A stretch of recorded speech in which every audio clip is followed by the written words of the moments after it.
America की ओर से बहुत बड़ी खबर यह सामने आ रही है कि अमेरिका एक बहुत बड़े हमले की प्लानिंग कर रहा है ईरान में, और ईरान से वो फौरन बाहर निकलना चाहता है फुल एंड फाइनल करके। पर्दे के पीछे से एक ऐसी तैयारी की चर्चा की जा रही है जिससे ईरान पर बहुत बड़ा अटैक किया जा सके। इसके लिए इजराइल में 40 एयर रिफ्यूलर टैंक्स तैनात कर दिए गए, यानी ताबड़तोड़ हवाई हमले हो सकते हैं। सूत्रों के हवाले से यह भी जानकारी मिली है कि कुछ सीनेट के सदस्यों को यह भी ब्रीफ किया गया है कि इसमें कुछ अमेरिकन की जान जा सकती, तो क्या बूट्स ऑन ग्राउंड भी होने वाला है। सबसे इंपॉर्टेंट बात मैं आपको बताता हूं, अमेरिका एक बहुत बड़ा अटैक प्लान कर रहा है, लेकिन मुझे लगता है कि अमेरिका के लिए यह सुसाइडल अटेम्प्ट हो सकता है। ईरान के साथ बढ़ता तनाव और इजराइल का रक्षात्मक दबाव और क्षेत्र में अमेरिकी सैन्य बलों को फिर से बहुत बड़े खतरे में खींच रहा है। अमेरिका ने एक एडवाइजरी जारी किया और मिडिल ईस्ट के करीब 10 देशों से अमेरिकी नागरिकों को तत्काल प्रभाव से देश छोड़ने को कहा है। आखिर मिडिल ईस्ट में पर्दे के पीछे क्या प्लान हो रहा है? क्या अमेरिका ईरान के लिए कुछ खतरनाक करने जा रहा है? और जाहिर सी बात है, अगर ईरान के लिए कुछ खतरनाक प्लान करेगा या ईरान पर हमले करेगा तो ईरान पलटवार मिडिल ईस्ट में करेगा, क्योंकि ईरान के पास फिलहाल वो आईसीबीएम डेवलप नहीं है जो 14,000 किलोमीटर अमेरिका में जाकर मार कर सके।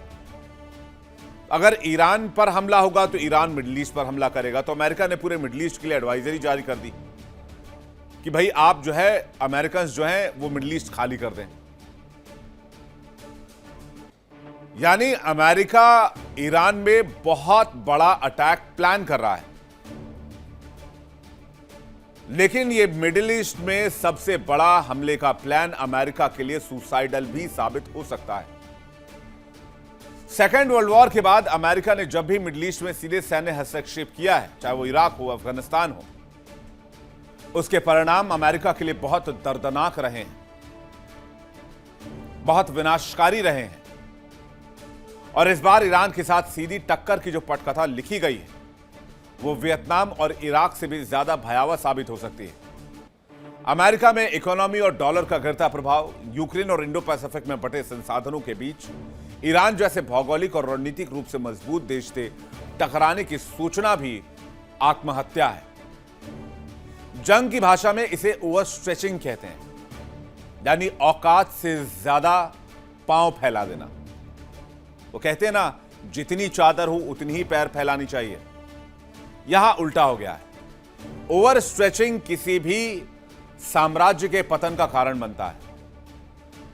और अगर आपको ओवर स्ट्रेचिंग के बारे में और डिटेल से जानना है तो आप यूएसएसआर के पतन की कहानी पढ़िएगा कि आखिर सोवियत संघ क्यों टूट गया, क्यों टूट के बिखर गया। सोवियत संघ के टूटने की एक बहुत बड़ी वजह ओवर स्ट्रेचिंग ही थी। वो अलग अलग कई मोर्चों पर फंस चुका था, जिसे बाद में सोवियत संघ मैनेज नहीं कर पाया, और आज अमेरिका यही कर रहा है। माना जा रहा है कि अमेरिका ईरान में बहुत बड़ा स्टेप ले सकता है, ईरान पर कोई बड़ा सैन्य एक्शन ले सकता है। ऐसा इसलिए कहा जा रहा है क्योंकि अमेरिका ने मिडिल ईस्ट छोड़ने की ट्रैवल एडवाइजरी जारी कर दी है। अमेरिकी विदेश मंत्रालय ने अपने नागरिकों के लिए सख्त संदेश दिया है, जिसमें डू नॉट ट्रैवल और देश छोड़ने की अर्जेंट एडवाइजरी है। लेबनान, इजराइल, इराक, सीरिया और ईरान के आसपास के क्षेत्रों में रह रहे अमेरिकी नागरिकों को तुरंत कमर्शियल उड़ानों से बाहर निकलने का आदेश दिया गया है। गैर आवश्यक दूतावास कर्मचारियों को खाली करने की बात कही गई है। अमेरिकी दूतावासों ने साफ किया है कि युद्ध छिड़ने की स्थिति में सरकार नागरिकों को रेस्क्यू करने की गारंटी नहीं देगी। अगर आप फंसे तो आपकी जान की जिम्मेदारी आपकी होगी, हमारी नहीं होगी। अब जरा नक्शे पर देखते हैं अमेरिका ने कहां कहां से अमेरिकन को निकल जाने की चेतावनी जारी की है। नक्शे के जरिए अगर हम देखें तो अमेरिका ने अपने नागरिकों के लिए जितना आप रेड एरिया देख रहे हैं, इन तमाम देशों को छोड़ देने को कहा है। ईरान, जाहिर सी बात ईरान वॉर में है। इराक पर हमले शुरू हो चुके हैं। सऊदी अरब और आपका यमन, ओमान, संयुक्त अरब अमीरात, तो सऊदी अरब और संयुक्त अरब अमीरात, कतर, बहरीन, कुवैत, ये वो इलाके हैं जो स्ट्रेटेजिकली बहुत इंपॉर्टेंट माने जाते हैं। आप इसको समझने की कोशिश कीजिए। ये एक तरह से व्यापार के लिए बहुत जरूरी है। टूरिज्म के लिए बहुत जरूरी है और तेल के लिए भी बहुत जरूरी है, और यहां पर अमेरिकन का निवेश बहुत ज्यादा है, इन्वेस्टमेंट बहुत ज्यादा है, और अमेरिका ने एडवाइजरी जारी कर दी है कि भाई आप खाली कर दो, ये इलाका छोड़ दो, इस इलाके में रहने की जरूरत नहीं है। क्योंकि जाहिर सी बात है कि अगर आप ईरान को निशाने पर लेंगे तो ईरान क्या करेगा। आप अगर ईरान को निशाने पर लेंगे तो ईरान इराक को नहीं छोड़ेगा, सीरिया को नहीं छोड़ेगा, जॉर्डन को नहीं छोड़ेगा। मिस्र पर हमले शुरू हो चुके हैं, इजराइल में हमले होंगे, सऊदी अरब में हमले होंगे, यमन में हमले होंगे, ओमान में हमले होंगे, संयुक्त अरब अमीरात में हमले होंगे, सऊदी अरब यमन में हमले करेगा। तो ये पूरा इलाका जो है वो धू धू करके जलेगा। ये नई पीढ़ी का अमेरिकी एयर रिफ्यूलिंग टैंकर है। ये फाइटर, बॉम्बर, दूसरे विमानों में हवा में ही रिफ्यूल कर देते हैं। इसमें advance camera, sensor, communication system, जासूसी तकनीक भी लगी हुई है। ईंधन के साथ कार्गो और सैनिक भी ले जा सकता है। दरअसल संकेत में ही सही, लेकिन अमेरिका ने बता दिया है कि वो ईरान पर बड़े हमले की प्लानिंग कर रहा है और उसके लिए वो रिफ्यूलिंग सिस्टम की तैनाती भी कर रहा है और बड़े पैमाने पर फाइटर जेट्स को एक्टिव किया गया है। भले अमेरिका ये कहे कि अगले कुछ समय में के लिए उसने हमले रोक दिए हैं, लेकिन अंदर खाने वो ईरान की तबाही की स्क्रिप्ट लिख रहा है। और यही सबसे बड़ा खतरा ईरान के लिए नहीं है, अमेरिका के लिए हो सकता है। इजराइल से लेकर मिडिल ईस्ट के कई देशों में अमेरिकी फाइटर जेट्स, लड़ाकू विमानों की तैनाती और उसके पीछे से फ्यूल टैंकर्स की तैनाती, क्योंकि इजराइल से ईरान की दूरी लगभग 1500 से 2000 किलोमीटर है। फाइटर जेट जब भारी मात्रा में बम और मिसाइलें लाद कर उड़ते हैं तो उनका ईंधन बहुत जल्दी खत्म होता है। इसलिए रिफ्यूलिंग टैंकर की मदद से जेट्स को वापस बेस पर उतरे बिना ही हवा में ही रिफ्यूल कर दिया जाता है, जिससे वो ईरान की गहराई में जाकर अलग अलग ठिकानों पर हमले कर सके। इसलिए रिफ्यूलिंग विमानों की तैनाती की जा रही है। अब एक बात तो साफ है कि मिडिल ईस्ट में हमले के लिए, आक्रमण के लिए साजो सामान जुटाया जा रहा है, अमेरिकी नागरिकों को निकाला जा रहा है और भारी मात्रा में गोला बारूद जुटाए जा रहे हैं। अभी हाल में ही ईरान पर हमला रोकने वाला प्रस्ताव भी अमेरिका के संसद में गिर गया।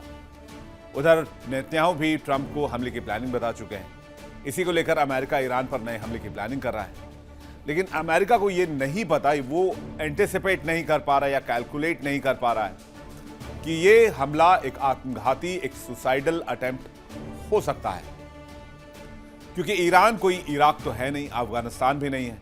ईरान की जो भौगोलिक बनावट है, पहाड़ी इलाके हैं, उसकी उन्नत बैलिस्टिक मिसाइल तकनीक है, उसका जो पूरा डेमोग्राफी है, जियोग्राफी है, वो मिडिल ईस्ट में उसे एक अलग ताकत देता है और साथ में उसका एक्सेस ऑफ रेजिस्टेंस भी है।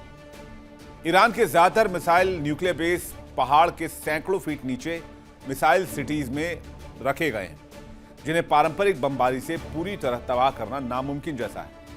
ईरान अमेरिकी विमान वाहक पोतों को डुबाने के लिए हजारों की संख्या में सस्ते ड्रोन और हाइपरसोनिक एंटी-शिप मिसाइलों का इस्तेमाल कर सकता है। और उधर होर्मुज बंद कर दुनिया में पहले ही ईरान महंगाई बम फोड़ चुका है। इतना सब कुछ लूटने और बर्बाद करने के बाद भी अमेरिका ईरान में किसी प्रकार का सीधा आक्रमण करता है तो वो आर्थिक और सैन्य रूप से आत्मघाती ही माना जाएगा। ये बात अभी तक डोनाल्ड ट्रंप नहीं समझ पा रहे। उधर ईरान को भी पता है कि अमेरिका फिर से कोई बड़ा हमले की प्लानिंग कर रहा है, इसलिए ईरान की जंगी तैयारी जारी है। ईरानी संसद ने कहा है कि अगर अमेरिका ने हमला किया तो इस बार अमेरिका और खाड़ी देशों में उसके सहयोगी देशों को स्टोन एज यानी कि पाषाण युग में भेज देंगे। ईरान ने क्या कुछ चेतावनी दी है यह भी देख लीजिए। ईरान ने तनाव पर अमेरिका को सख्त चेतावनी दी है। ईरानी सांसद इब्राहिम रिजाई ने कहा है कि ईरान बदला लेगा, हमला हुआ तो यूएस को स्टोन एज में पहुंचा देंगे। हमला हुआ तो जवाब सिर्फ पर्शियन गल्फ तक सीमित नहीं रहेगा। ईरान दुश्मन के सभी सैन्य ठिकानों को जलाकर राख कर देगा। पर्शियन गल्फ के तेल और गैस प्रतिष्ठान को सुरक्षित नहीं छोड़ेंगे। अमेरिका और इजराइल नासमझी वाला कदम न उठाएं। बीते दिनों ट्रंप ने भी ईरान को पाषाण युग में भेजने की धमकी दी थी। उधर ईरानी जनता सड़क पर उतर आई है और सेना और सरकार का समर्थन कर रही है। देर रात ईरान में इस्लामिक रिपब्लिक और सेना के समर्थन में लगातार 154वीं रात भी रैली निकाली गई। राजधानी तेहरान के आजादी स्क्वायर पर बड़ी संख्या में लोग इकट्ठा हुए। फुल विजुअल आपको दिखाते हैं, जहां सरकार और सेना के समर्थन में नारे लगाए गए।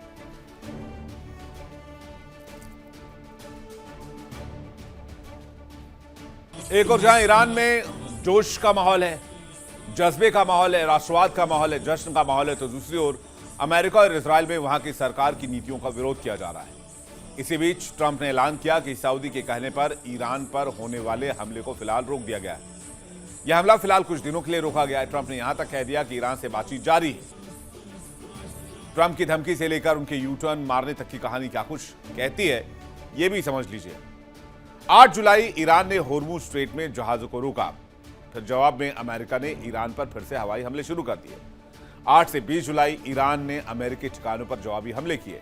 जरा फुल स्क्रीन ग्राफिक्स आप देखिए कि किस तरह से अलग अलग तारीख पर यहां पर सिचुएशन चेंज होती रही।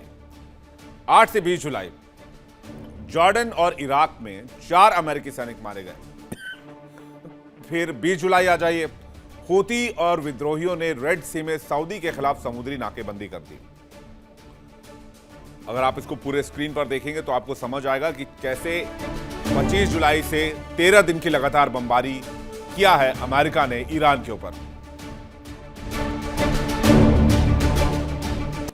यानी कभी ट्रंप हमले की तैयारी करते हैं, कभी ये कहते हैं कि बातचीत चल रही है, लेकिन तैयारी बता रही है कि ईरान में बहुत बड़े हमले की प्लानिंग में है अमेरिका, और यह हमला अमेरिका को ही भारी पड़ सकता है, जैसे कि अभी तक के हालात कह रहे हैं।